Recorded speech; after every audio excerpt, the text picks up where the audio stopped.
எந்தெந்த தெய்வத்தை வேண்டினா என்னென்ன பலன்றத அந்தந்த தெய்வத்தை நீங்க வேண்டி அந்த பலன் நீங்க பெற்றுக்கலாம். நாம ஒரு விஷயத்த நினைக்கிறோம், அது கண்டிப்பா நல்லபடியா நடக்கணும் அப்படின்னு நினைச்சீங்கன்னா, நீங்க நினைச்ச விஷயங்கள் எந்த தடையெல்லாம் நடக்கணும் அப்படின்னு நினைச்சீங்கன்னா, நீங்க வழிபட வேண்டிய தெய்வம் பாத்தீங்கன்னா நரசிம்மர் மட்டும்தாங்க. நரசிம்மர் வழிபாட்டால நீங்க என்ன காரியம் நினைச்சீங்களோ அது அப்படியே கண்டிப்பா நடக்குங்க. ரெண்டாவது பாத்தீங்கன்னா, நம்ம வாழ்க்கையில் நிறைய கடன்னால நம்ம நிறைய அவதிப்படுறோம்.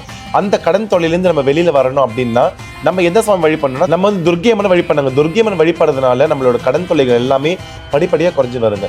மூணாவது விஷயம், நீங்க எதிரி தொல்லை ஜாஸ்தியா இருக்குங்க. நான் வாழ்க்கையில ஒரு விஷயம் பண்ண நினைக்கிறேன், ஆனா எதிரி தொல்லையால அது என்னால பண்ணவே முடியல, வாழ்க்கையில முன்னேற்றமே அடைய முடியல அப்படின்னு நினைச்சீங்கன்னா நீங்க வழிபட வேண்டிய தெய்வம் முருகர் தாங்க.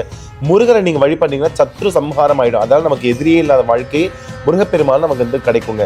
நாலாவது விஷயம் பாத்தீங்கன்னா, நம்ம நினைச்ச காரியம் நடக்கணும். நான் ஒரு விஷயம் பண்ண பயப்படுறேன், அடியறதுக்கே பயமா இருக்கு அப்படின்னு நினைக்கிறீங்களா, நீங்க வழிபட வேண்டிய தெய்வம் ஆஞ்சநேயர் தாங்க. ஆஞ்சநேயர் வழிபடும் போது தன்னலமற்ற தைரியம் நமக்கு வருங்க. அடுத்தடுத்த தொகுப்புல எந்தெந்த தெய்வத்தை வழிபட்டா என்ன விஷயம் நடக்கும்ன்றதை நான் உங்களுக்கு படிப்படியா சொல்றேன்.